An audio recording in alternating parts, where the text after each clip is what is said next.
a promessa de um novo futuro, um indivíduo com o poder de reinventar uma dinastia, e outro que revolucionou a segunda casa dessa dinastia, o começo de um fim e o início de outros dois começos, e as consequências sentidas até hoje de mudanças radicais. Seja bem-vindo e seja bem-vinda ao especial do 3,5, o podcast para quem gosta de carros da Fiat, com 125 anos de história da marca italiana que ainda hoje cria inovações, dita tendências e nos encanta. Esta é a história da Fiat, mas também de boa parte da cultura do carro italiana. Meu nome é Jacó Paz e eu te convido a pegar carona nessa história. Vamos lá?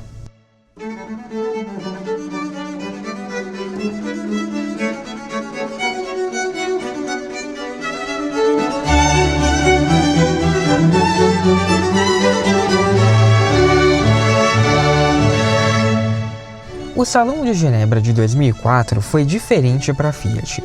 Não porque ela tinha um novo CEO, o quarto em um período de 9 meses. Não porque ela vinha perdendo menos dinheiro do que no ano anterior. Não porque sua participação de mercado parecia crescer. Não. Diferente porque parecia que a Fiat enfim estava voltando a ser o que era. No ano anterior, ali mesmo em Genebra, a empresa havia lançado o Lancia Y, que ganhou o prêmio de design automotivo europeu e logo caiu nas graças do público. O Punto havia sido reestilizado e era um dos carros mais vendidos da Europa. Juntos, os modelos eram líderes no mercado doméstico da Fiat, a Itália. Também naquele ano, a Fiat tinha apresentado a nova geração do Panda. Tal como o Uno no Brasil, o carrinho resistiu bravamente à chegada de opções mais modernas dentro da própria marca.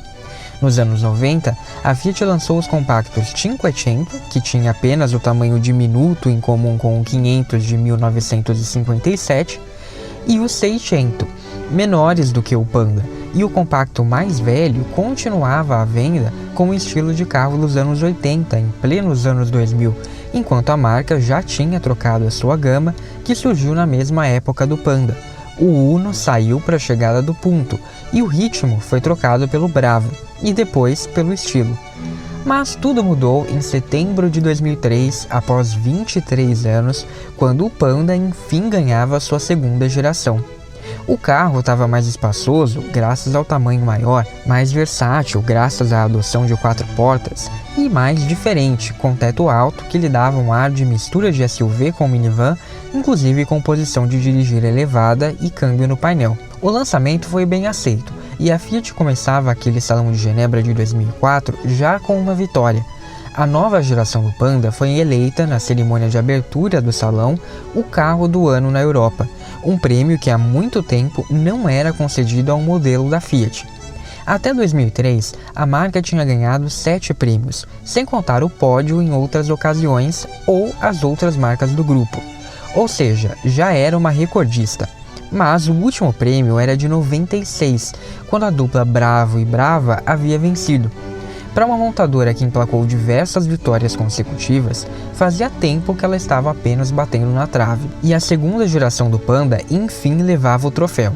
Até hoje, a Fiat é a marca com maior número de vitórias na premiação. Foram 9 troféus levados para Turim. Quem sabe o novo Grande Panda não quebra o jejum mais uma vez, fazendo a marca manter o recorde e dando à Fiat a sua 10ª vitória no cobiçado prêmio. Portanto, o que vinha acontecendo é que a Fiat parecia aos poucos recuperar o encantamento, e o que aconteceria a seguir, ali em Genebra, seria a embalagem perfeita para fechar o pacote. Durante meses, Roberto Giolito encontrou em sua equipe jovem e motivada a solução para mostrar que a Fiat ainda era capaz de surpreender. Ele deixou de lado o jogo político e gerencial que envolvia outros executivos da empresa e mergulhou no projeto do Cinquecento moderno. Entre as técnicas do designer-chefe do grupo, esteve uma espécie de palestra de Alessandro Mendini, um mestre do design industrial italiano, além de arquiteto, que faleceu em 2019. Mendini fez uma apresentação sobre os temas do design nos anos 60, nos Estados Unidos e na Itália, cobrindo arte, arquitetura, design e design gráfico. No entanto, pensar como seria o Cinquecento moderno não foi nada fácil, é evidente.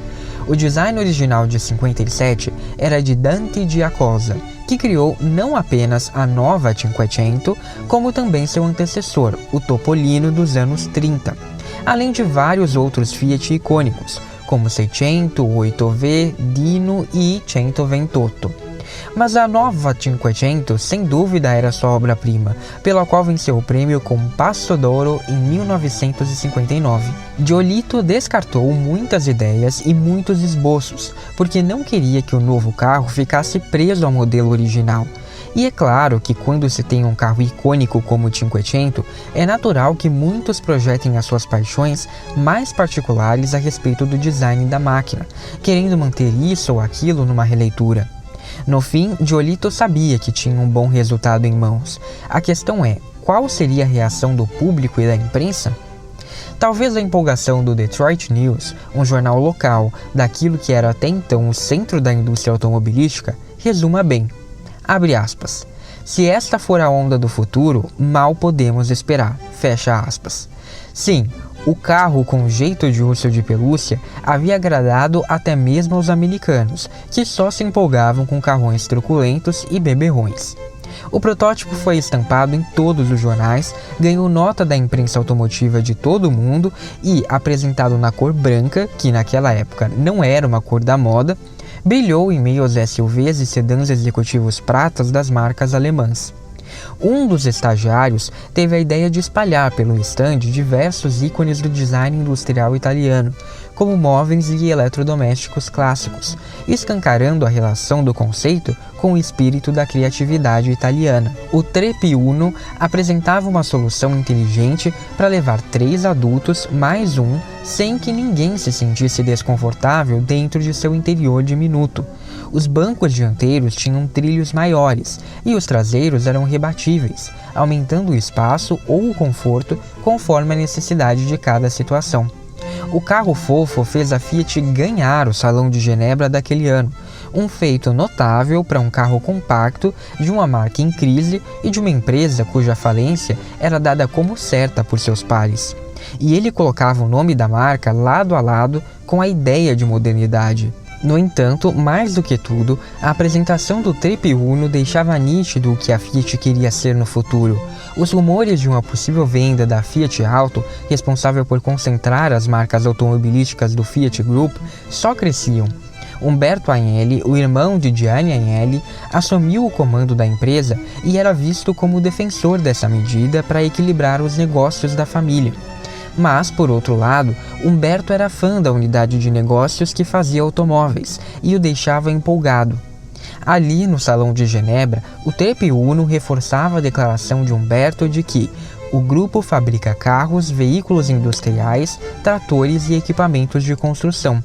Esse é o nosso passado e será o nosso futuro, e estamos concentrando até a última gota de energia nesse sentido. Nas palavras da jornalista Jennifer Clark, abre aspas, tudo que a família Agnelli possuía, dinheiro, prestígio social e influência política, a Juventus, a Ferrari, se devia à Fiat, e Umberto sentia que era seu dever garantir sua sobrevivência. Ele simplesmente não pensava em outra hipótese, fecha aspas. Mas Umberto já sabia que dificilmente veria o renascimento da empresa. Em fevereiro daquele mesmo ano de 2004, ele foi diagnosticado com câncer, portanto, pouco depois de um ano de ter assumido o comando da empresa. O seu legado seria evidente, apostar na salvação da Fiat e estimular a profissionalização da empresa. A montadora não podia mais se dar ao luxo de ter apenas funcionários fiéis. Ela precisava de lideranças competentes. A salvação da Fiat era um compromisso que Umberto tinha assumido com seu irmão antes de Gianni morrer, e ele trabalhou intensamente para isso, mesmo tendo falecido em 27 de maio de 2004, apenas 16 meses após a morte de Gianni e 2 meses após a apresentação do Trepiuno.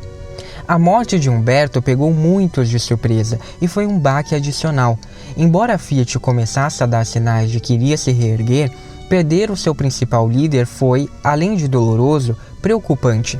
Isso porque a morte de Gianni já era esperada e, de certo modo, a sua sucessão foi bem preparada. O mesmo não poderia ser dito agora. Um operário aposentado da Fiat declarou a Reuters na ocasião: quando seu irmão Gianni morreu, nós sabíamos que ainda havia Umberto para tomar conta. Não sei se os membros mais jovens da família podem substituí-los. O velório foi privado e a cerimônia discreta, bem diferente da de Gianni, que foi até mesmo transmitida pela televisão italiana. A cidade de Turim decretou um dia de luto e as bandeiras ficaram a meio mastro. Nas fábricas houve 1 minuto de silêncio e o La Stampa, importante jornal de Turim cujos donos são os Agnelli, publicou uma edição especial. Os jogadores da Juventus, cuja presidência Umberto havia assumido com apenas 22 anos, permaneceram em silêncio durante 10 minutos na cerimônia, e o primeiro-ministro da Itália, Silvio Berlusconi, disse à viúva de Umberto que desejava que o trabalho do marido continuasse, para que a Fiat voltasse a ser uma líder. O novo CEO da Fiat, Giuseppe Morchio, estava agindo estranhamente no velório. Parecia que era um membro da família. Engenheiro, ele havia chegado à empresa em 2003, após ter sido contratado por Umberto Agnelli.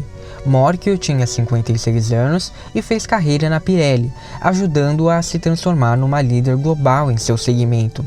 Ele estava confiante no novo momento da Fiat, mas, alguns meses antes, em Genebra, havia optado por não confirmar a produção do Trepi Uno, dizendo apenas que a montadora tinha um mini-carro programado para 2008, mas que ele só seria construído se fosse dar resultado. A declaração mostrava bem o estilo de Morchio e como ele conflitava com a cultura da Fiat. Enquanto todos estavam muito empolgados com as reações da mídia sobre o conceito, ele estava pensando em números. Áspero e crítico, ele irritava os antigos executivos da empresa e era visto como alguém infiltrado para a qualquer momento dar um checkmate na montadora. No entanto, esse seu estilo se provou eficiente, reduzindo o prejuízo da Fiat de 4,3 bilhões para 1,9 bilhão de euros em um ano. Ele criou um plano que contemplava fechamento de fábricas, investimento de 17 bilhões de euros em novos produtos e em pesquisa e a demissão de mais de 10 mil funcionários. O que ele não esperava, mas tentou tirar proveito rapidamente, foi a morte de Umberto. Em pleno velório, ele convocou uma reunião às pressas, usando como desculpa a reunião anual do Banco da Itália. Era a tradição que o presidente da Fiat sempre participasse dela, um evento importante na cena econômica italiana. Mas Umberto estava morto, a família estava de luto e a empresa ficou sem comando. Quem iria representar a Fiat? O fiel Gianluigi Gabetti, presidente da holding por meio da qual a família era dona da Fiat, logo entendeu o que Morchio pretendia fazer. Gabetti havia prometido a Umberto que cuidaria da Fiat e não deixaria a família desamparada. Ele tinha prometido acompanhar de perto o futuro da empresa, inclusive auxiliando na escolha de um sucessor competente. O cargo de presidente do grupo nunca havia sido ocupado por alguém que não fosse da família.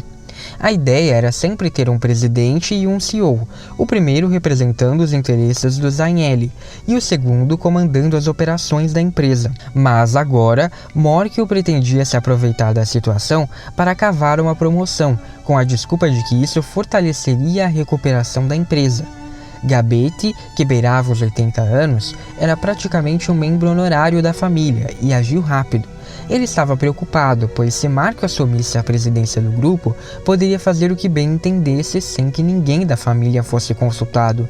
Certamente, esse não seria o desejo de Umberto. Ali mesmo, no velório, ele pediu para que os membros da família o encontrassem algumas horas antes da reunião convocada por Morchio e expôs suas preocupações. A palavra final caberia a John Elkann, afinal ele era o presidente do conselho de administração, como foi escolhido pelo avô Gianni. E ele concordava com Gabetti. Morchio não poderia assumir como presidente, ainda mais depois de saber que ele estava tentando se aproveitar do delicado momento da família. John acatou o conselho de Gabetti e nomeou Luca di Montezemolo para a presidência. Ele era um dos gerentes mais antigos e mais próximos da família e logo aceitou o convite.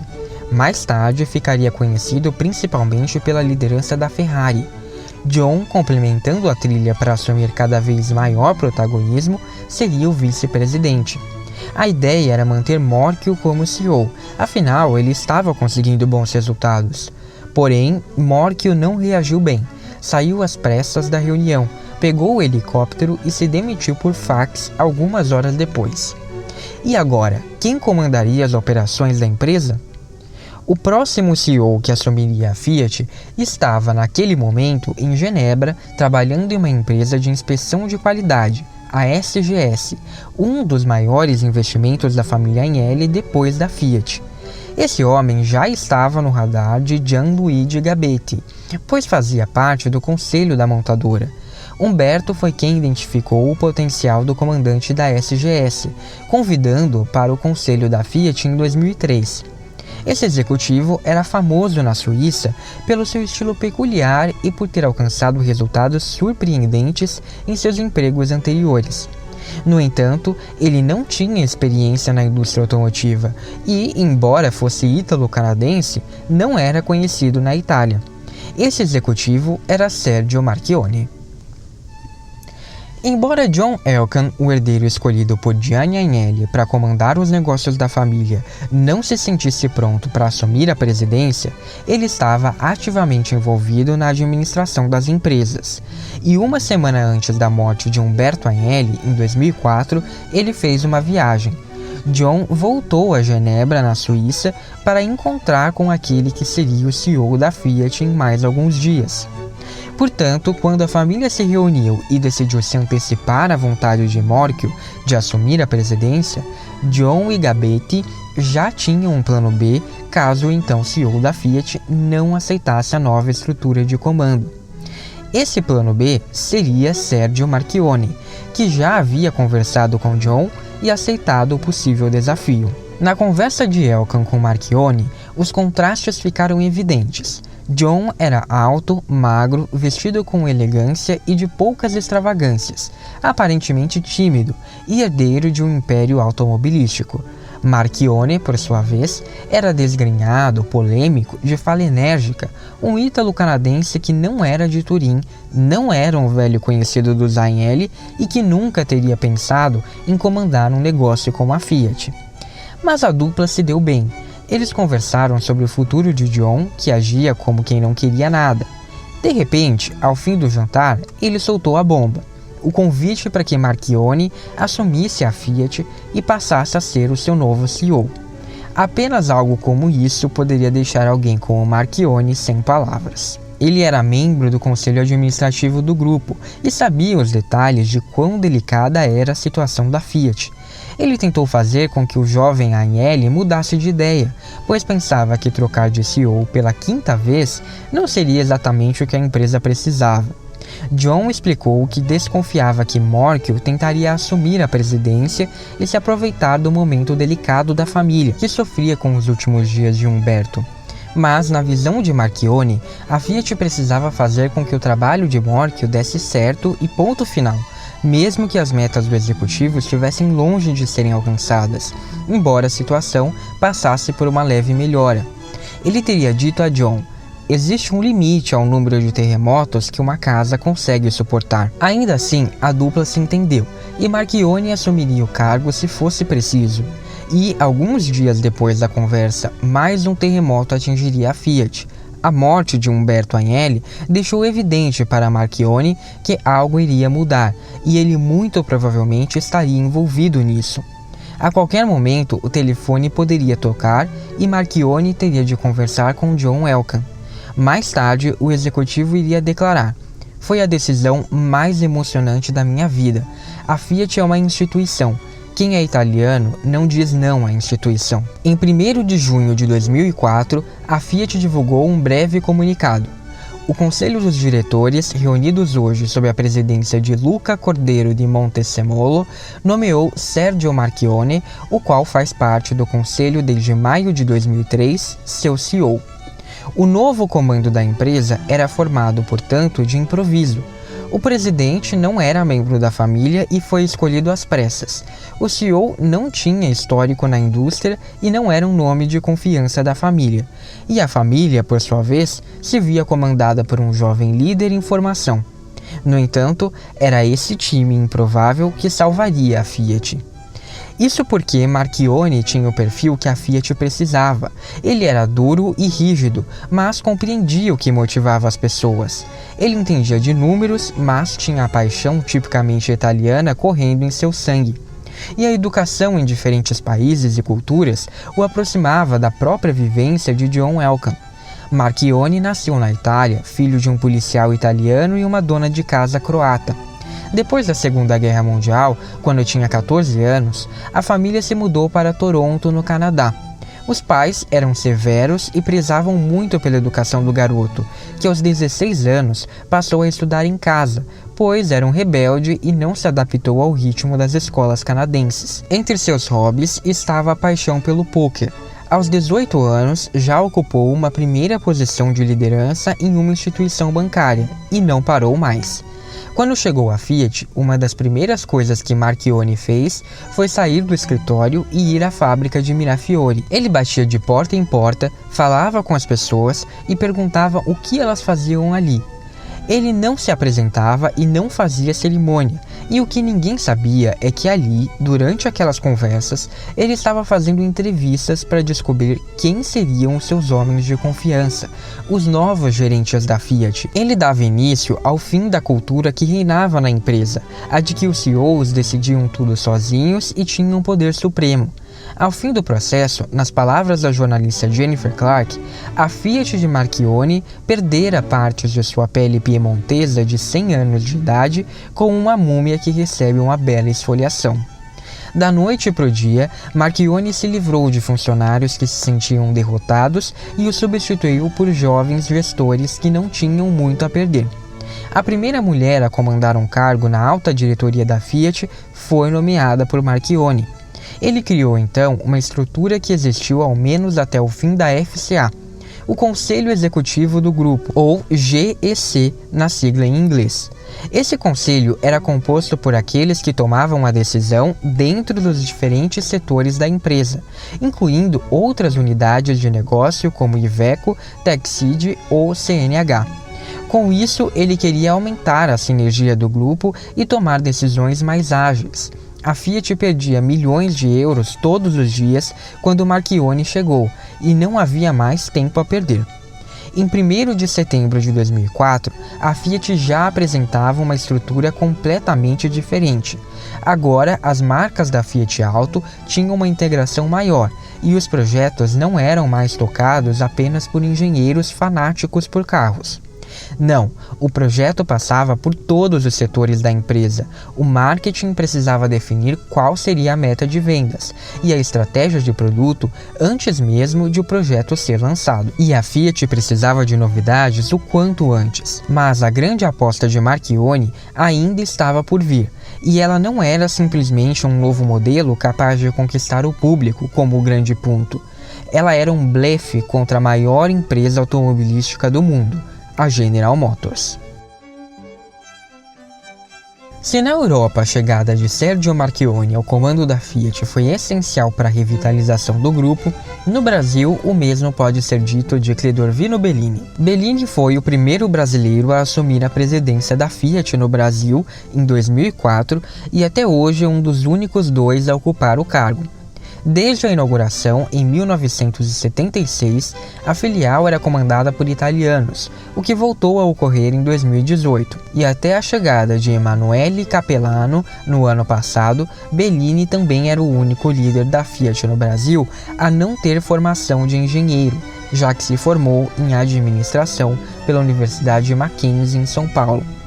As primazias, no entanto, não o impediram de cair nas graças de Marchionni, que ficou impressionado com a competência do brasileiro em uma das primeiras reuniões que tiveram. Essa relação logo cresceu e se tornou de grande confiança. Bellini assumiu a Fiat graças a uma mudança na estrutura da empresa na Europa.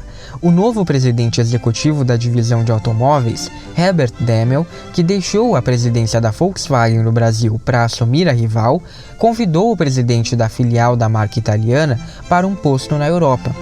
Demel teve uma passagem relâmpago pela Fiat, mas acabou levando executivos de grande importância para a reestruturação da empresa. Bellini, que na época estava na Itália, foi convidado a se candidatar para a vaga, achando que tinha poucas chances. Em dezembro de 2003, ele recebeu a notícia de que tinha sido escolhido para presidir a Fiat no Brasil. Mas o executivo tinha uma trajetória de longa data no grupo. Bellini começou a trabalhar aos 13 anos como office boy. Depois foi para uma fábrica de bicicletas. Migrou para o setor de recursos humanos nas indústrias Matarazzo e, em 1973, entrou para a Tratores Fiat do Brasil. Dentro da Fiat, Bellini teve uma míriade de cargos, chegando a ser o gerente mais jovem da empresa e então a comandar o setor de compras. Como vimos, foi de Bellini a iniciativa de promover o processo de mineirização, essencial para a competitividade da Fiat no Brasil. Como diretor comercial nos anos 90, ele foi um dos defensores da estratégia de manter o Uno em produção após a chegada do Palio, quando a maioria optava por tirar o modelo de linha. E não é preciso dizer como essa decisão se mostrou acertada. Com ela, a Fiat passou da terceira para a segunda colocação em vendas. E, em 1997, como diretor-geral da Fiat, Bellini negociou a implementação da fábrica da Iveco em Minas Gerais, também responsável pela montagem do Ducato. No mesmo ano, ele assumiu o comando da Magneti Marelli. Quando chegou à presidência da Fiat no Brasil, Bellini estava preparado para promover as mudanças que a companhia precisava, pois a conhecia como ninguém. A Fiat agora tinha, tal como na Europa, um comandante verdadeiramente empenhado com a causa e que faria de tudo para recuperar a saúde da empresa. Além disso, o executivo tinha como vantagem o fato de conhecer muitos profissionais que atuavam na Fiat e em seus fornecedores, bem como um passado com a rede de concessionárias. Era bem mais do que Marchionni jamais sonhara em ter ao assumir o comando do grupo. O problema era que, durante anos, a equipe da Fiat estava voltada a uma única meta, a liderança de mercado. Mas quando ela enfim for alcançada, os resultados não se mostraram tão positivos. Como comunicar que não mais o objetivo da Fiat seria aquele após tantos esforços para alcançá-lo? Como fazer entender que aquilo que era tão desejado e que a montadora que mais vendia carros no Brasil não era um negócio de sucesso? A Fiat iria abrir mão de uma liderança conquistada com tanto esforço, motivo de orgulho para todos? Era como dar um brinquedo novo para uma criança que passou meses o desejando para então confiscá-lo assim que tirado da caixa. Mas, sim, esse era o plano de Bellini, e ele tinha o apoio da matriz. A montadora precisava parar de buscar a liderança de mercado para alcançar o que o executivo chamou de liderança de resultados. A Fiat precisava ser a empresa do setor com a melhor imagem interna e externa, o melhor atendimento aos clientes, a melhor equação de giro de capital, o melhor resultado econômico, o melhor retorno do investimento e a melhor geração de caixa, para investir em novos produtos, tecnologias e processos, tendo o melhor relacionamento com todos os públicos da empresa.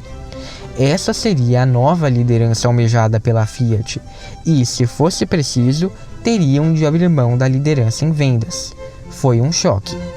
Para transmitir a nova visão, Cledorvino Bellini inventou o exemplo do pipoqueiro, uma pequena história que dava conta de aludir à situação que a empresa vivia na época. Rapidamente, a história se propagou e, com isso, os funcionários puderam identificar melhor por que a liderança de mercado por si só não bastava. De modo resumido, a história acompanhava um homem que decidiu ser empresário e comprou um carrinho de pipoca. Além do carrinho, investiu também nos insumos necessários para a produção. No fim do ano, quando foi fazer as contas, ele descobriu que havia ganhado apenas R$ 108 de lucro, enquanto seu faturamento era de 5.400. Ou seja, a sua margem de lucro era de apenas 2% e o retorno sobre o investimento de apenas 4%. Isso quer dizer que o investimento rendia, na época, menos do que a poupança. Em outras palavras, que o negócio não era muito vantajoso. A história foi importante para sinalizar que as mudanças eram necessárias e, com ela, esse pensamento começou a fazer sentido entre os funcionários da Fiat. Bellini optou por não mudar o slogan da marca, movidos pela paixão, mas ele o ressignificou e foi capaz de manter a união para que um novo objetivo em comum fosse alcançado. Em 2004, de fato, a Fiat perdeu a liderança. Embora tivesse apresentado um ganho de 2,4% nos emplacamentos em relação ao ano anterior, o crescimento foi abaixo do mercado, até porque a economia brasileira começava a se recuperar. Por outro lado, a marca viu seu faturamento aumentar em 31,2%. Em 2005, a empresa registrou lucro de mais de 500 milhões de reais e recuperou a liderança, com quase 405 mil veículos emplacados. Esse foi só o começo. A partir de então, os números da Fiat se tornaram impressionantes e ela não passou a sair da liderança. Como? A gestão de Bellini começou com uma reformulação no time, como não podia deixar de ser, em um processo semelhante ao que Marchionni fizera na Europa. Ao longo de 2 anos, foram feitos cortes, mas Bellini optou por priorizar as demissões no grupo de executivos, sem impactar tanto a base operária. A ideia era racionalizar tudo o que pudesse ser racionalizado, inclusive a forma como as decisões eram tomadas, considerada pouco ágil por Bellini. Nesse sentido, uma nova geração de executivos mais jovens ajudaria não só do ponto de vista financeiro, como também na tomada de decisões. Foram iniciadas uma revisão em contratos e uma extensa rodada de negociações com fornecedores, buscando condições mais vantajosas. Com isso, seria possível pensar em novos produtos e tecnologias que promoveriam a tão necessária mudança na Fiat. Mas construir um novo carro do zero é bastante caro, como a gente já viu. Por isso, a gestão de Bellini pensou em uma estratégia que ia radicalmente ao oposto do que a Fiat vinha adotando até então, que era o decontenting dos carros, a simplificação ao máximo. Nos anos 90, o Uno Mille era sinônimo de carro popular, mas a equipe de Bellini, que na época estava na diretoria de compras, pensou: e se colocássemos ar-condicionado nesse carro?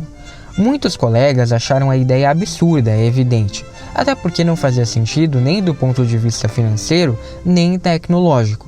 O motor era de baixa cilindrada, incapaz de fornecer energia suficiente, e o carro ficaria caro demais para um modelo de entrada. Mesmo assim, Bellini foi adiante e fechou uma parceria com o fornecedor que ficou responsável por desenvolver a tecnologia. Foi preciso criar um sistema inteligente que autodesligasse a função ao identificar a necessidade de potência extra para o motor e depois voltasse a funcionar sozinho. O carro foi lançado. Em 6 meses, 50% das unidades do Mille eram vendidas com o opcional. Esse exemplo ilustra o que Bellini pensava em fazer agora, 10 anos depois, com os modelos da Fiat. Ele queria agregar valor aos carros da marca, diversificar a oferta de equipamentos e mudar a imagem dos carros que vendia. Essa saída foi essencial para contornar os altos valores investidos no desenvolvimento de um novo modelo do zero, em uma época desfavorável não só para a Fiat, como para o país. Assim, a linha Palio ganhava equipamentos inéditos para carros compactos, como sensores de chuva e crepuscular, airbags laterais e rádio com CD e MP3 player integrados, além do My Car Fiat, computador de bordo mais avançado, capaz de configurar opções do carro. Em 2005, o Idea, uma minivan do segmento compacto, podia receber viva voz, conexão Bluetooth e teto solar panorâmico deslizante, equipamentos vistos no hatch médio estilo, lançado em 2003, ou em carros ainda mais caros. Outra parte da estratégia foi lançar kits especiais. Em 2006, a Fiat passou a oferecer o kit Celebration, que incorporava itens muito desejados, como ar-condicionado e direção hidráulica, a modelos acessíveis. No mesmo ano, foi lançado o kit Way para o Mille, que replicava no segmento de entrada o DNA da série Adventure, algo inédito no mercado. Deu tão certo que logo o Mille Way se tornou uma versão e foi copiado por concorrentes.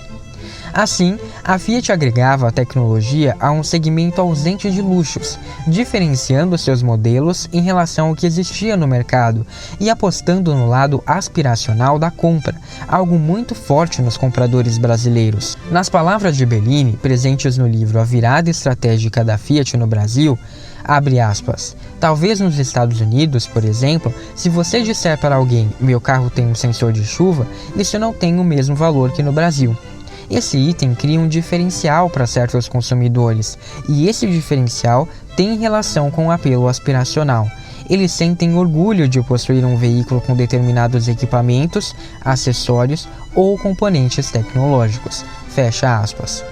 Nesse mesmo sentido, uma história interessante contada também no livro é a do estilo Schumacher, lançado em 2004 com o objetivo de agregar a imagem de esportivo ao hatch médio, alcançando assim um novo público. A série especial foi lançada na Europa e, inicialmente, não seria comercializada no Brasil. Mas Bellini estava na Itália quando ocorreu o evento de lançamento e resolveu ligar para um de seus diretores. Ele perguntou ao chefe o que achava de lançar o carro no Brasil, ao que o diretor respondeu: vai ter de pedir a licença de uso do nome. Pede, respondeu Bellini. Mas esse vermelho da tinta é especial, replicou o diretor. A gente faz, retrucou Bellini. Tem uma placa numerada da série especial que vai dar trabalho para conseguir.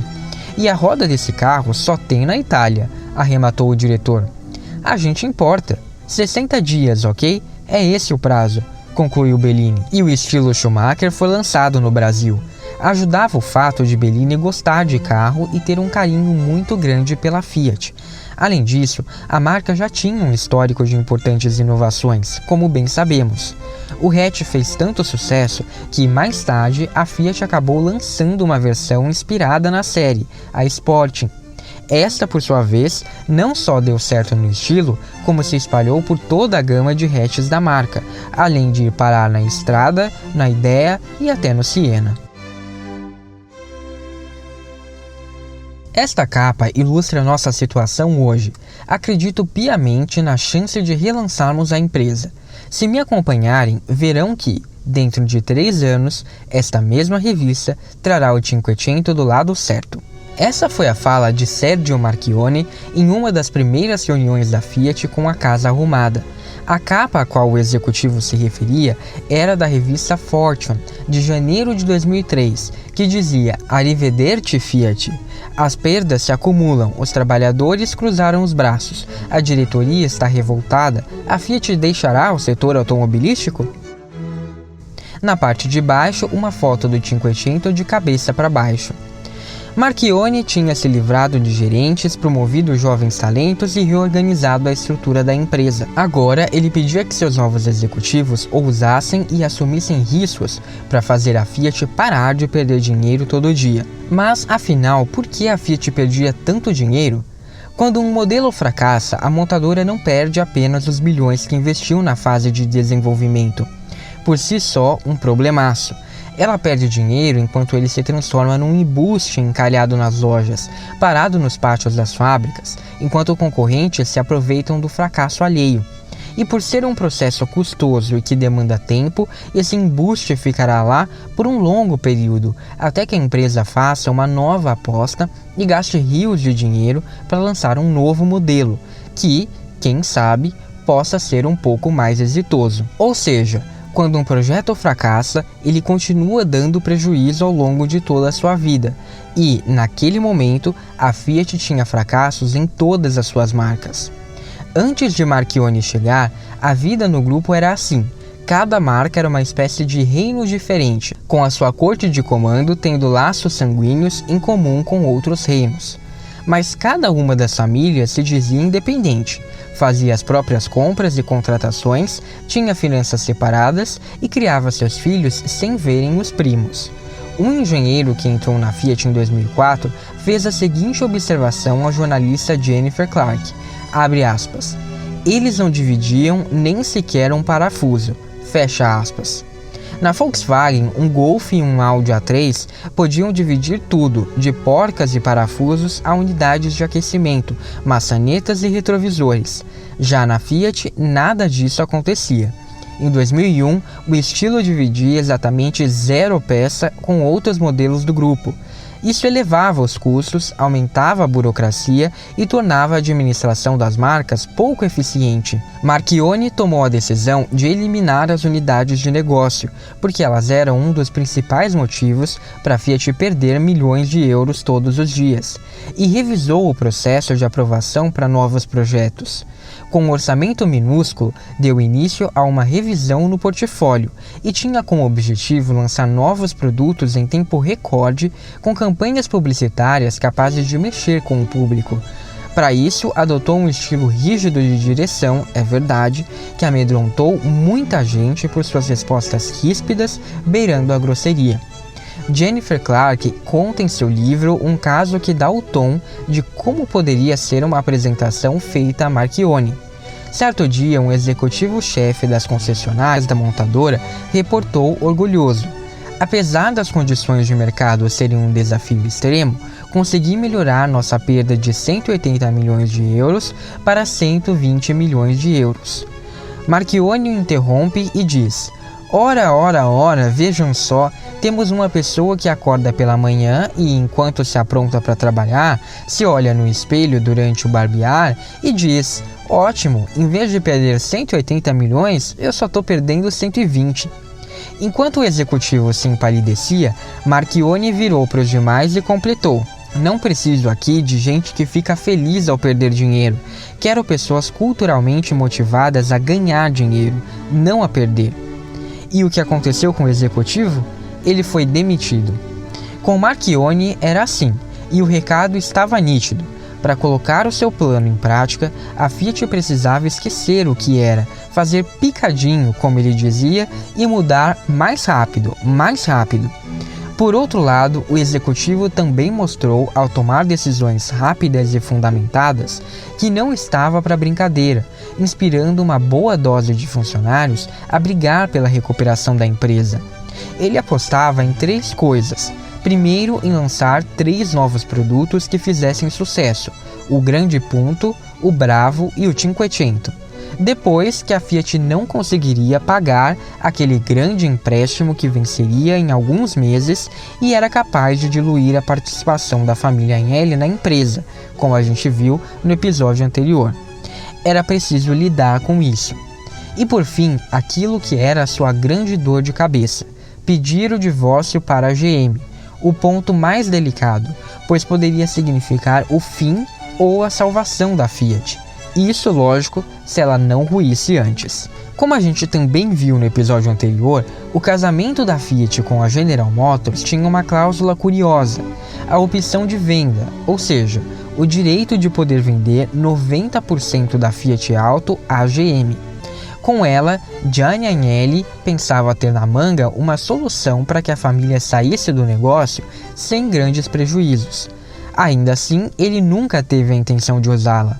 Já a GM, que vivia seus tempos de glória e era a maior montadora do mundo, não tinha muito a perder quando o contrato foi assinado.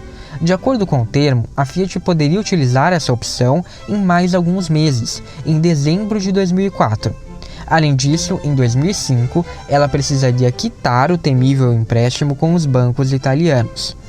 Mas se, em 2000, a opção de venda poderia ser para a GM a oportunidade de expandir os negócios na Europa, 4 anos depois, no momento em que estamos agora, a situação não poderia ter mudado mais.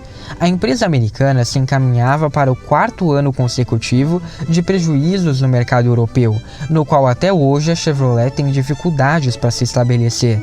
Por isso, foi um dos primeiros a ser loteado na crise de 2008. Ou seja, para a General Motors, ter de comprar uma montadora que estava em uma situação ainda pior não era mais uma questão de tanto faz, e sim de não quero isso nem morto. Nas reuniões, a posição da GM passou a ser de que o contrato dando à Fiat o direito de se livrar da sua parte não valia mais, só porque eles não queriam. E logo, com apenas um mês de casa, Marchionni entendeu como a montadora italiana era tratada pelo grupo americano. O executivo ficou quieto na primeira, e apenas na primeira, das reuniões com a GM, mas logo tratou de mostrar que a Fiat não seria mais intimidada pelos comentários beligerantes da sócia, de quem era acionista majoritária, é bom lembrar. No segundo encontro, declarou que a opção de venda era efetiva e aplicável, e que se a GM quisesse ir ao tribunal, a Fiat iria. Os executivos americanos entenderam o recado. Eles não estavam mais diante de Morkel, o antigo CEO da Fiat, que não acreditava ser possível arrancar algum dinheiro dos americanos. Não, agora o jogo era outro. Mas, afinal, se o jogo mudou para a GM, qual era a motivação da Fiat agora? O mais provável é que Marchionni não quisesse vender a empresa para a GM, e o assunto era tabu na Itália, mas acreditava que seria possível fazer com que os americanos pagassem por se recusarem a comprar a Fiat. Esse pagamento seria um alívio para a montadora italiana e, além disso, a Fiat poderia negociar outras parcerias estratégicas com outras empresas, o que o acordo com a GM impedia.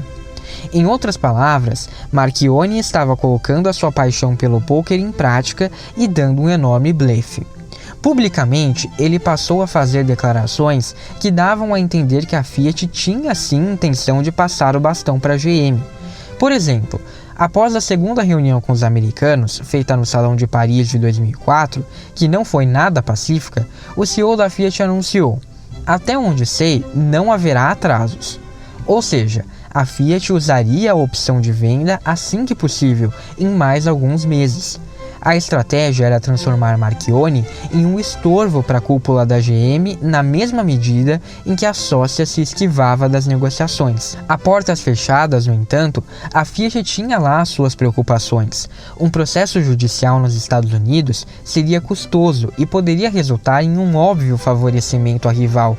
Além disso, ninguém sabia dizer se o contrato firmado em 2000 realmente era a prova de balas, seja para o lado da GM, seja para o da Fiat. Era consenso que evitar os tribunais seria melhor. Já a GM apostava todas as fichas na falta de coragem dos italianos em entregar um símbolo da cultura do país a Detroit. Eles só não contavam com o fato de que Marchionni estava disposto a pagar para ver.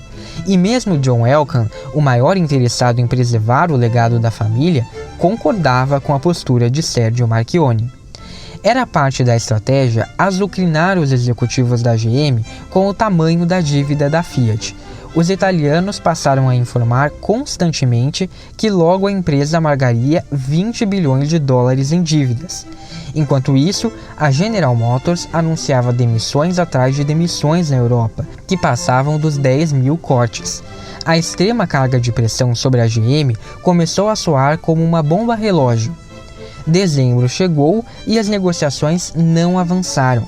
A partir de janeiro de 2005, a Fiat poderia fazer valer a opção à força. Os Agnelli reforçaram o apoio à estratégia de Marchionni e as empresas se viram num beco sem saída. Rick Wagoner, chefão da GM, dizia que a família não teria coragem de enfrentar a ira dos italianos ao verem um patrimônio como a empresa sendo entregue à General Motors, ainda mais após tantas ajudas à Fiat. Marchionni respondia que isso era uma mera aposta de Wagoner e que não faltava coragem a ninguém na Fiat. A angústia chegava ao impasse. Em fevereiro de 2005, os executivos se encontraram em Manhattan, enfim, e Marchionni estava certo. A GM preferiu pagar a Fiat do que descobrir se os italianos estavam blefando ou não. Foi então que Marchionni voltou para casa como o único dono da batata quente. Mas, pelo menos, tinha ganhado 2 bilhões de dólares por isso. O modelo que seria lançado a seguir, o primeiro sob a gestão de Marchionni, era o Punto. Seu projeto já estava praticamente pronto, mas sob o comando de Harald Wester, um engenheiro com passagens pela Volkswagen e pela Ferrari, que ganhou força na nova gestão, foram feitos reforços para que o hatch tivesse melhor desempenho nos testes de segurança. Também foi implementado um novo modelo de desenvolvimento de novos projetos, utilizado na criação do Bravo. Este, aliás, foi feito sob certo desespero. Certa vez, em meio às discussões sobre o substituto do estilo, Marchionni teria perguntado quanto tempo levaria para se fazer um carro do zero, pois a hipótese de aplicar uma reestilização um pouco mais profunda ao estilo, dando um novo nome ao modelo, ainda não havia sido descartada. Vester respondeu: 36 meses. Marchione fez a tréplica: não estaremos aqui em 36 meses, preciso em 18. O engenheiro, que não queria lançar uma reestilização que se tornaria defasada em pouco tempo, se comprometeu a fazer o que Marchione pediu, mas ele sabia que, pelos padrões da indústria, isso não seria possível. E então, como prosseguir? Ele introduziu no processo muitas simulações virtuais que já eram usadas em outras indústrias, como a da aeronáutica, por conta das dificuldades de se fazer um design no mundo real de projetos tão complexos. Nenhuma outra montadora de automóveis esteve desesperada o suficiente para apostar nesse tipo de tecnologia antes. A Fiat estava. E se era possível criar aviões assim, por que não seria possível fazer um hatch médio que precisava ser lançado em 2007? Em meio aos ajustes finais do Punto e ao desenvolvimento do Bravo, outra dor de cabeça. Em abril de 2005, ficou evidente para todos que a Fiat não conseguiria pagar o empréstimo dos bancos. A família Agnelli tinha reduzido a sua participação na empresa, em virtude dos últimos empréstimos, para 23%. Segundo os termos do acordo, a dívida da Fiat seria convertida em ações da empresa, e com isso os bancos passariam a ter uma participação maior do que a da família, de 26%. As manchetes escancaravam: a Fiat agora era dos bancos. Porém, em 26 de abril, Gianluigi Gabetti deu início a uma operação que estava fora do radar. A pedido de John Elkann, ele tinha feito sondagens alguns meses antes acerca das possibilidades que os Agnelli tinham para elevar a participação na empresa para algo mais próximo dos 30% que tinham antes. Na ocasião, Gabetti achou que não seria um bom negócio, porque ainda não era possível cravar se a Fiat iria se recuperar. Entre fevereiro e abril, Marchione anunciou que as coisas andavam melhor do que o esperado e o prejuízo da Fiat havia diminuído. Além disso, o imbróglio com a General Motors havia sido concluído. Gabetti tinha como último pedido de Umberto Agnelli preservar a Fiat e preservar a empresa sob o comando da família. Quando surgiu a possibilidade, no fim de abril, de comprar as ações da Fiat por €500 milhão, ele viu que aquela seria a solução para trazer os Agnelli de volta ao posto de acionistas majoritários. Após uma complexa ação financeira, em 15 de setembro de 2005, o Eiffel, ou seja, uma das empresas de investimentos dos Agnelli, anunciou que detinha 30,6% de participação da Fiat. Elas foram obtidas por preços inferiores às ações dos bancos, e logo o fato causou escândalo. Uma investigação foi aberta e Gabetti, entre outros funcionários dos Agnelli, foram multados em €16 milhões, um recorde. Eles foram suspensos de seus cargos e teriam de enfrentar um julgamento de manipulação fraudulenta. Os envolvidos disseram que fariam tudo de novo, pois isso foi necessário para que a Fiat fosse mantida como era, preservando suas unidades e milhares de empregos. Gabetti afirmou: "Foi um acidente de trabalho e é assim que eu estou lidando com isso." Na mesma época, o grande Punto era apresentado no Salão de Frankfurt. Aquele ano terminaria com o lançamento do modelo e, após 17 trimestres de perdas, com a Fiat deixando de ser uma piada frequente para voltar a ser uma empresa que dava lucro. Segundo Jennifer Clark, diante dos €21 milhões de lucro naquele ano, as pessoas não choraram de emoção como quando a Fiat terminou com a GM, mas foi por pouco. Marchione pegou as cenas do filme Armageddon e fez uma montagem com a situação da Fiat, de como estava em setembro de 2004 e de como era agora, no fim de 2005, após a operação Carmageddon. A equipe passava em cenas alternadas com Bruce Willis e o vídeo terminava com cenas de um Fiat Punto laranja a todo pique em uma rodovia italiana. Agora, o time de Marchione teria 10 minutos de folga.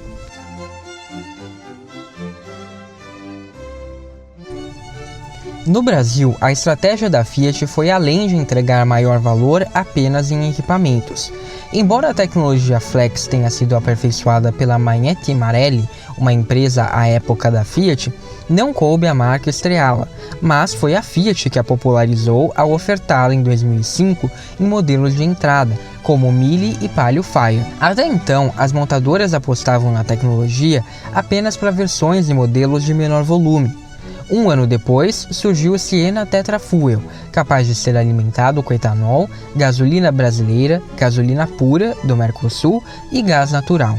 Em 2008, com o Palio Adventure Locker, era lançado o primeiro modelo da gama aventureira com o diferencial de comando eletrônico. E, embora não muito bem recebido, também surgiu o câmbio Dualogic, uma tentativa mais econômica de oferecer um carro que eliminasse o pedal de embreagem, depois do Palio Citymatic. O sistema, que já existia na Europa, era acionado por um robô, resultando em um câmbio automatizado. Por fim, a marca voltou a apostar em um motor turbo, adiantando em ponto, linha e bravo a onda do downsizing. Aliás, conforme a estratégia de Bellini foi dando certo, a Fiat pôde investir em novos modelos. É o caso justamente do Punto, que chegou em 2007, 2 anos depois do lançamento na Europa, como um compacto premium, do Linea, lançado em 2008 para brigar com sedãs médios, e do Bravo, lançado com atraso em 2010, trazendo um nível de tecnologia e acabamento inigualáveis na gama da época. Esses modelos introduziram novos equipamentos, como Blue MI, navegação por GPS integrada ao painel, central multimídia com tela colorida ou sensores de estacionamento dianteiros. Novos motores, além do 1.4 T-Jet, os 1.6 e 1.8 e-Torque, e participação em novos segmentos, fazendo a Fiat voltar a apostar em patamares de mercado com maior valor agregado. Um caso à parte foi a mudança de público alcançada com o lançamento da Strada cabine dupla, a primeira picape compacta do mercado a receber esse tipo de carroceria, diversificando o potencial de público do modelo e abrindo caminho para novas aventuras no segmento, como as 3 portas, a picape intermediária Toro e, por fim, a nova Strada que a gente tem hoje, com cabine dupla e 4 portas. Mas as picapes foram apenas algumas das inúmeras aventuras da equipe de Betim, que ganhava autonomia conforme a filial atingia resultados extraordinários. Em 2006, foi criado o primeiro Fiat Concept Car, um carro conceito criado do zero no polo automotivo Gianni Agnelli. Depois dele, vieram mais 3, incluindo o Fiat Mio, o primeiro carro do mundo no qual os próprios consumidores estiveram envolvidos no projeto, uma vez que, de agosto de 2009 a outubro de 2010, mais de 2 milhões de pessoas, de 160 países, visitaram um portal com a licença Creative Commons, em que os direitos de uso são compartilhados, para opinar sobre o desenvolvimento do veículo. Os FCC eram apresentados nos salões do automóvel e adiantavam linhas e tecnologias que seriam vistas em modelos e versões futuras. Também foram um exercício para um projeto um pouco mais grandioso. Em 2010, a Fiat lançava a segunda geração do Uno, o primeiro carro da montadora feito desde o zero em Betim. O modelo foi projetado, desenhado, testado e produzido com um grau de autonomia sem precedentes em relação à matriz. Os consumidores brasileiros foram ouvidos em um extenso trabalho de clínicas, opinando sobre cada detalhe do carro, que garantiu um grande sucesso para um ícone do nosso mercado, agora relançado. E, com isso, a Fiat era, e de algum modo ainda é, a única marca capaz e interessada em desenvolver um carro do zero no nosso país. Isso só é possível graças a 2 coisas. A primeira é a estrutura que o grupo construiu no Brasil, com uma fábrica completa que contempla um centro de design, 2 áreas de engenharia, uma de projeto e outra experimental, e, mais recentemente, um centro de segurança, capaz de colocar à prova a estrutura dos modelos. A outra é o nível de respeito obtido pela filial em relação à matriz e aos acionistas da Fiat. A revolução de Bellini acompanhou as diretrizes de Marchionni, mas foi além. Em uma reunião, o CEO do grupo falou em efeito Bellini, graças aos resultados excepcionais alcançados pela gestão brasileira. Não era exagero. Em 2004, o volume de investimentos na Fiat do Brasil, com seus próprios recursos, estava na ordem dos 170 milhões de reais. Em 2008, subiu para quase 1,5 bilhão. Caminhar quase que por conta própria era ótimo para a filial de uma empresa cuja matriz se recuperava fragilmente de sua pior crise. Quanto menos a Fiat do Brasil precisasse de injeções vindas da Europa, melhor. Em 2008, a Fiat Automóveis concluiu a compra das operações da Fiat Argentina, que até então pertenciam à matriz, o que sem dúvida só ajudou na relação. No lançamento do Bravo na Europa, em 2007, Marchionni declarou: "Agradeço de coração ao Bellini pela contribuição que a Fiat Automóveis tem dado aos resultados do grupo Fiat. Sem a participação da Fiat no Brasil, seria praticamente impossível a recuperação do grupo." A Fiat da Itália confiava e confia na Fiat do Brasil como nenhuma outra montadora confia em suas filiais. O desempenho acima da expectativa levou Bellini a comandar a Fiat em toda a região da América Latina. Ele também foi o primeiro representante brasileiro da Fiat a ter uma cadeira no mais elevado grupo de decisões da empresa, a partir de 2009. A liderança próxima, direta e humilde aproximava Bellini do estilo de Marchionni, com a vantagem de o brasileiro não ser tão ríspido quanto o italiano era conhecido por ser. Além disso, Bellini aproximou a liderança dos operários, revendo o já generoso pacote de benefícios da Fiat, deixando-o mais brasileiro e investindo na abertura de canais de comunicação. Por exemplo, todo ano a Fiat promovia um baile de debutantes para as filhas de todos os funcionários da empresa, independentemente do nível hierárquico. Tudo era pago pela Fiat, do vestido ao transporte, e elas ainda ganhavam uma joia. Outra medida foi um canal direto com o presidente, de onde surgiram ideias como uma loja de produtos, roupas e acessórios com a marca Fiat, que resultou na Fiat Fashion, hoje Fiat Wear. E como dublou Adventure Estrada Real, uma sugestão de um funcionário após a realização de uma campanha de incentivo ao turismo na região. A Fiat também se engajou em campanhas sociais, como o lançamento do programa Árvore da Vida, que ajudou a desenvolver a região de Teresópolis, próxima à fábrica, e se expandiu para outros estados. Abriu a Casa Fiat de Cultura, devolvendo à sociedade uma importante contribuição cultural na região de Minas. E, além disso, sempre investiu em melhorias na fábrica para reduzir os impactos ao meio ambiente. Em 12 de outubro de 2014, a Fiat chegou ao fim. Em frente ao prédio da Bolsa de Nova York, carros tão distintos quanto uma LaFerrari, uma Ram 1500 e um Fiat Cinquecento-E rodeavam uma pequena aglomeração. O banner trazia bem grande o logo da nova companhia. Abaixo estavam ostentadas mais de 15 marcas: Alfa Romeo, Chrysler, Dodge, Fiat, Fiat Professional, Jeep, Lancia, Ram, Abarth, Mopar, SRT, Ferrari, Maserati, Comal, Magneti Marelli e Texid. E hasteadas estavam as bandeiras dos Estados Unidos, da Itália e do Brasil. Aquela era a cerimônia de nascimento da Fiat Chrysler Automobiles. A abertura das ações na Bolsa de Nova York e de Milão denunciava a dupla nacionalidade da empresa, e a bandeira do Brasil certamente imprimia um ar exótico à festa. Mas aquela cerimônia estava sendo feita após muito trabalho duro. Nossa estreia hoje em Wall Street é a conclusão de um trabalho de 5 anos e meio para chegarmos a uma união extraordinária. A FCA estabeleceu um cronograma agressivo. O caminho que escolhemos não é o de menor resistência. Nós abraçamos o espírito do explorador, fortalecido pela busca do desafio e um apreço pela diversidade. A listagem da FCA marca a chegada vitoriosa a um destino. Porém, como em muitos marcos históricos, não é simples e final, mas, acima de tudo, um novo começo. O dia de hoje marca o início de nossa jornada como uma fabricante de automóveis global, uma FCA, declarou Sergio Marchionni. Que o Fiat Cinquecento é um ícone italiano todos nós já sabemos. O modelo ocupa um lugar afetivo na memória de muitos dos italianos. Para muita gente, foi seu primeiro carro, motorizando toda a família. Quando não é esse o caso, ele faz as pessoas se lembrarem do boom econômico do país, uma época de grande prosperidade após um período sombrio. Ele representava a vida confortável, com pequenos luxos e um pouco de alegria, o tão celebrado espírito Dolce Vita. Na Europa, em 4 de julho de 2007, a Fiat apresentava, 50 anos depois, um novo Cinquecento. O compacto retrô resgatou não apenas as linhas simples e icônicas do modelo de 57, como também a nostalgia daquela Itália.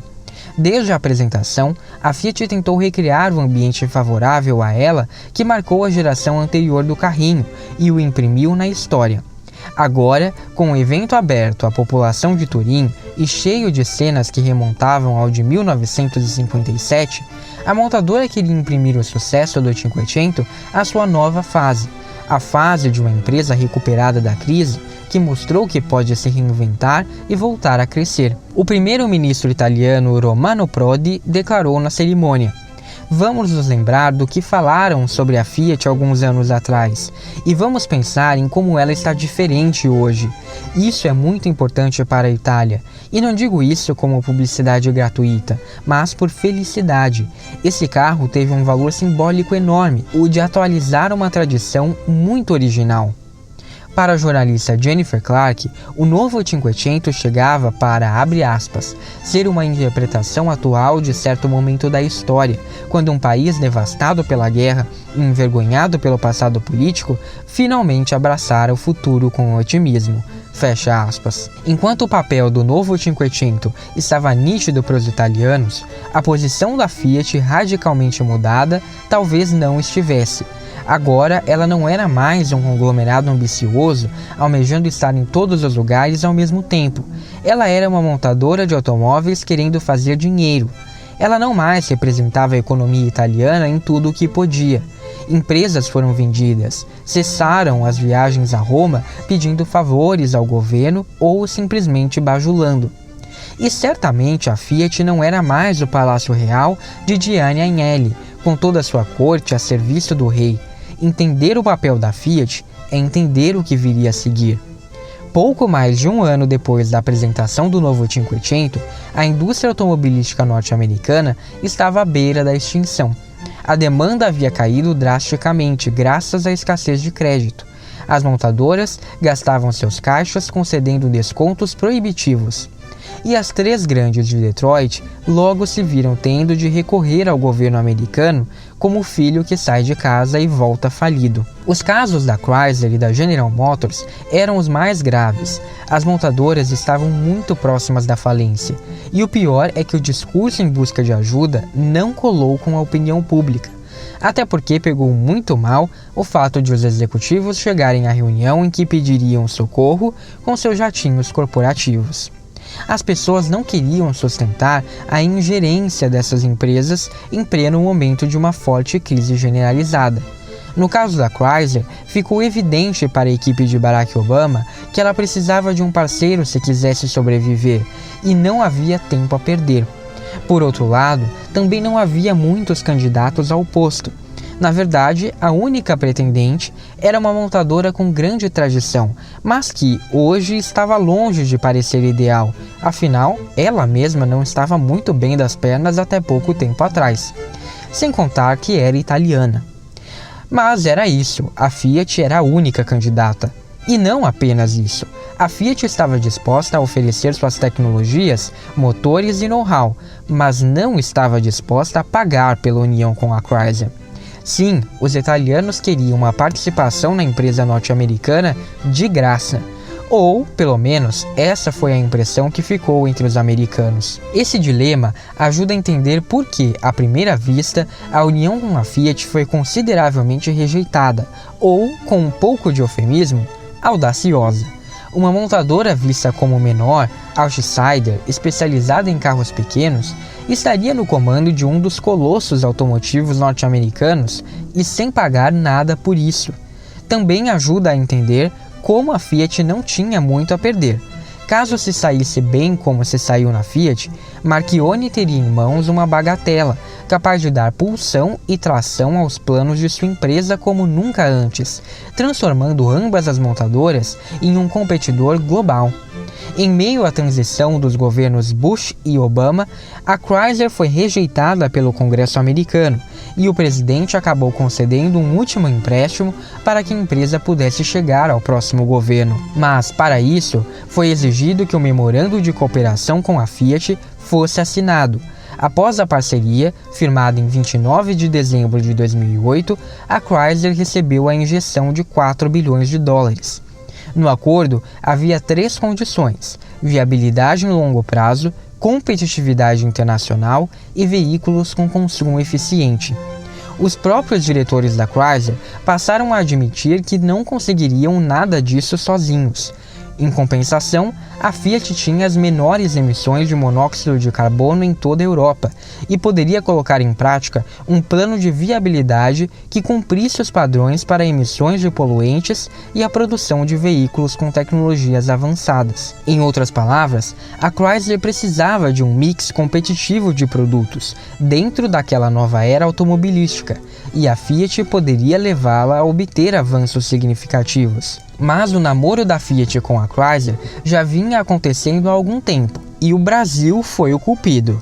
Na verdade, Marchionni conheceu o diretor da Chrysler em março de 2008, quando a Fiat fechou a compra da Tritec, antiga joint venture da Chrysler com a BMW, que fabricava motores aqui no Brasil. Sim, a compra que resultaria nos nossos conhecidos motores e torque. Nessa ocasião, Tom Lasorda, da Chrysler, sugeriu a Marchionni que a Fiat considerasse adquirir uma participação no grupo americano. As possibilidades começaram a surgir na mente do executivo italiano. Fiat e Chrysler tinham marcas complementares e poderiam dar origem a frutos verdadeiramente interessantes. Marchionni incumbiu seus executivos de pesquisarem mais a fundo o que poderia sair daquilo e logo se interessou em um eventual negócio envolvendo a Chrysler. A Fiat era hábil em produzir automóveis compactos e de baixo consumo, e a Chrysler em picapes, minivans e SUVs. A Chrysler daria à Fiat acesso ao mercado norte-americano, para que ela pudesse finalmente vender os esportivos da Alfa Romeo, e quem sabe até o pequeno Cinquecento. Enquanto isso, a rede de concessionárias da Fiat na América Latina e na Europa, com força colossal, poderia ser usada para vender o Jeep. Nesse ponto, a Chrysler era administrada por um fundo de investimento, após a saída da Daimler do negócio. O fundo não tinha know-how automotivo e pouco estava se importando para os produtos da empresa, que se tornavam cada vez mais defasados. O próprio centro de design da Chrysler foi fechado, algo impensável para uma montadora de veículos. Como a Chrysler iria se recuperar se não tinha produtos com apelo? Conforme o cerco se apertava, o acordo com a Fiat parecia a única saída, mesmo que isso significasse entregar a empresa de mão beijada para os italianos, como muitos pensavam. Era isso ou fechar as portas. A Fiat ficaria com a participação de 35% sem pagar nada, é verdade. Porém, sem a Fiat, a Chrysler teria de desembolsar 8 bilhões de dólares para desenvolver 4 novas plataformas, 2 novos motores e 2 novos câmbios necessários para ganhar competitividade.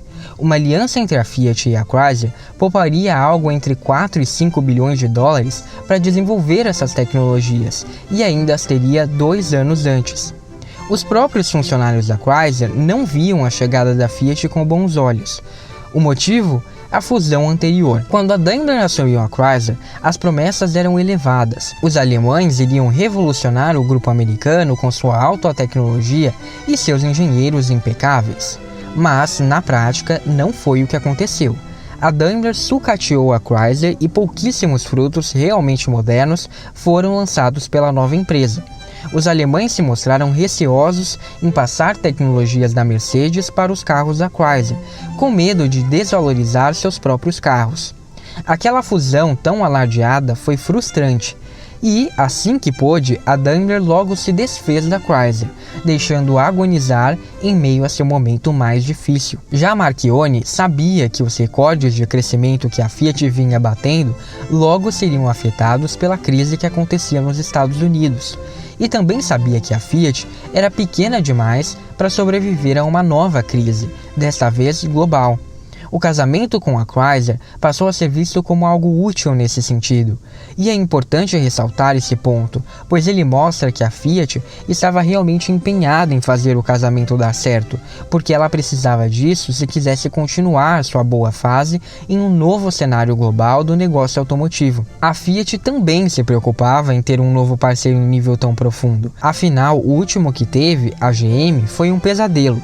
Talvez justamente por isso, a postura da Fiat com a Chrysler tenha sido tão diferente do que se costumava ver nos casos em que uma empresa adquire a outra. John Elkann estava em sintonia com Marchionni e sabia da importância de fechar um acordo revolucionário. Ele sabia que a reviravolta da Fiat era impressionante, mas frágil, considerando as condições do mercado automotivo. Existiam montadoras demais na Europa e excesso de capacidade nos Estados Unidos. A Fiat não era um ator importante no mercado asiático e, cedo ou tarde, mesmo em condições mercadológicas melhores, ela teria de encontrar um novo parceiro. Assim, o jovem Agnelli deu o passo que seus ancestrais não tiveram a coragem de dar, a coragem de mudar radicalmente a Fiat em favor de seu desenvolvimento. No fim, a palavra do próprio presidente Barack Obama impulsionou o avanço das negociações, não antes sem as conversas tensas típicas de Marchionni. A equipe do governo insistia no fato de a Fiat não estar colocando dinheiro no negócio. Afinal, os 35% das ações poderiam se transformar em muito dinheiro no futuro. Marchionni disse o seguinte a eles: "Eu respeito que vocês querem meu dinheiro, mas não vou pagar um centavo." Eles estavam preocupados com a reação dos contribuintes americanos em relação ao negócio e insistiam pelo menos em um pagamento simbólico. Mas Marchionni reforçou o seu ponto. "A empresa está quebrada. A única coisa que vocês podem fazer é desmontá-la e liquidar os carros do pátio. Existe uma única pessoa capaz de consertá-la, e ela está lhes dizendo agora: não vou colocar dinheiro. Eu posso consertá-la, mas não é justo ter de pagar por isso." A resposta foi: "Você e a Fiat não vão investir a pele nesse negócio." Uma alusão a outra preocupação do governo, a de que a Fiat não se esforçaria e poderia estar pensando que, se der certo, ótimo, se não der, eu caio fora sem ter gasto nada. Mas Marchionni arrematou: "Não vamos falar de investir a pele, já investi bastante. Nós estamos entrando com a tecnologia da Fiat, e eu e meu pessoal vamos nos mudar para Detroit e colocar nossa vida nessa empresa." A fala de Marchionni começou a amolecer os executivos e, em contrapartida, a Fiat demonstrou seu interesse em tornar acionista majoritária no futuro. Os italianos se comprometeram a pagar pelos 16% que dariam o controle da empresa quando chegasse o momento, desde que o valor estivesse dentro das condições de mercado e do orçamento da Fiat. Na visão do governo americano, era uma maneira de garantir que a empresa de fato compartilhasse tecnologia, e assim as coisas se encaminharam. A Fiat ganharia uma participação inicial de 20%, que poderia crescer para até 35%, desde que determinados parâmetros fossem alcançados, como vender um automóvel cujo consumo fosse de 17 km por litro. A Fiat aceitou os termos porque sabia desde o início que isso era alcançável e seria o necessário a se fazer. O Tesouro americano estabeleceu um modelo de precificação das ações da Chrysler para o eventual aumento da participação da Fiat, de 35% para 51%, e estipulou que a Fiat só poderia fazê-lo se, antes, quitasse o empréstimo da Chrysler com o governo. O próprio presidente Obama fez o anúncio do acordo em rede nacional de televisão, afirmando que a situação da Chrysler era grave e a Fiat seria a única solução. A empresa italiana emprestaria tecnologia de ponta, segundo ele, para que os carros mais econômicos fossem produzidos ali, nos Estados Unidos. Mas a jornada ainda não tinha acabado. Marchionni e sua equipe precisaram convencer os sindicatos que detinham ações na Chrysler, bem como motivar toda a equipe e convencê-la a embarcar em seu plano, que a Fiat não seria uma nova Daimler. Por sorte, Marchionni tinha experiência com aquilo, afinal seu trabalho na Fiat não foi muito diferente. Mas, ainda assim, enquanto muitos estavam felizes, outros pensavam que Marchionni era só mais um a tirar o último pedaço de carne do osso que era a Chrysler. Felizmente, eles estavam errados.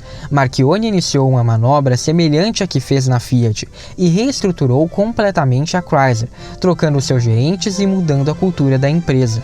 Um ano depois, em 2009, ela já havia parado de queimar dinheiro e tinha 5,7 bilhões de dólares no caixa. Em 2010, no Salão de Detroit, a Chrysler não tinha tantas novidades, então Marchionni decidiu encher o estande de Fiats, Lancias e até Ferraris. Ele queria mostrar que não era com a Mercedes, uma empresa que jamais colocaria seus sedãs luxuosos ao lado dos muscle cars e picaponas da Chrysler. As pessoas começaram a entender que Marchionni estava ali para valer e que os italianos não eram o repeteco dos alemães. Em mais alguns anos, a Chrysler atingiria seu ponto de equilíbrio e, até 2014, Marchionni quitaria os seus empréstimos, podendo finalmente fundi-la com a Fiat. Assim, em 12 de outubro de 2014, a Fiat chegou ao fim. A dinastia dos Agnelli finalmente conseguiria transformar a empresa em uma potência global, mantendo o seu DNA e se reinventando por meio da tradição que carregava nas costas. Agora, a Fiat era um player global, pertencente ao hall das maiores produtoras mundiais de automóveis e em posição de liderança nas Américas. Agora, a Fiat era Fiat Chrysler Automobiles. A fusão da Fiat com a Chrysler teve impactos em todo o mundo. Uma das principais mudanças foi a adoção de uma estratégia com foco na Jeep, que significou um ritmo mais lento para o desenvolvimento de outras marcas do grupo, como a Fiat. Em 2011, após a chegada da Chrysler ao grupo e uma reformulação na estrutura, a marca Fiat ganhou um novo comandante, o francês Olivier François, que já trabalhava na empresa e havia comandado as marcas Lancia e Chrysler. François apostou em dividir a gama europeia em duas vertentes, uma voltada ao Cinquecento, que ganhou os derivados Cinquecento-L e Cinquecento-X, e a outra a carros mais racionais, como Panda e família Tipo.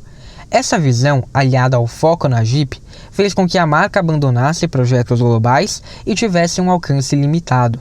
Após o lançamento do tipo em 2016, a Fiat só viria a lançar um novo carro inédito em 2020 com o Cinquecento-E.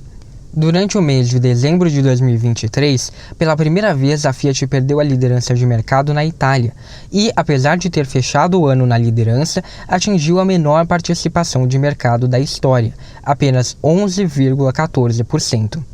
No Brasil, a visão de Marchionni teve impacto direto na decisão de transformar a fábrica que estava sendo construída em Pernambuco em um polo da Jeep e não da Fiat, como havia sido anunciado no início. A implementação da unidade ficou a cargo de Stefan Ketter, que viria a se tornar o comandante da empresa na nossa região em 2015. Cledorvino Bellini foi perdendo espaço das operações até anunciar sua aposentadoria em 2017. O período de crise no Brasil mudou radicalmente a posição de autonomia da Fiat em relação à matriz. Esse período de transição foi marcado por um grande sucesso na implementação da Jeep, enquanto os produtos da Fiat atrasaram e o relacionamento com o público esfriou. A nova gestão tentava implementar novos patamares de qualidade e alterar projetos já em andamento, como o Mobi, que nasceu para ser um carro barato, mas virou carro inteligente. Já o lançamento do Argo foi marcado pelo posicionamento de hatch premium, que não se sustentou e obrigou o novo diretor contratado para comandar a marca, Elander Zola, a trabalhar no reposicionamento do modelo praticamente desde o dia após o lançamento. Modelos icônicos deram adeus ao mercado, uma crise de identidade se implantou. As vendas despencavam proporcionalmente ao que a Jeep crescia. Em 2018, a Fiat amargou o seu pior ano no mercado brasileiro, com só 8,72% do mercado de automóveis, sendo apenas a sexta marca mais vendida nessa fatia. A recuperação só viria em 2020, após o lançamento da nova Strada. Também em 2018, a FCA anunciou a chegada de um novo comandante para a região, em substituição a Stephen Ketter.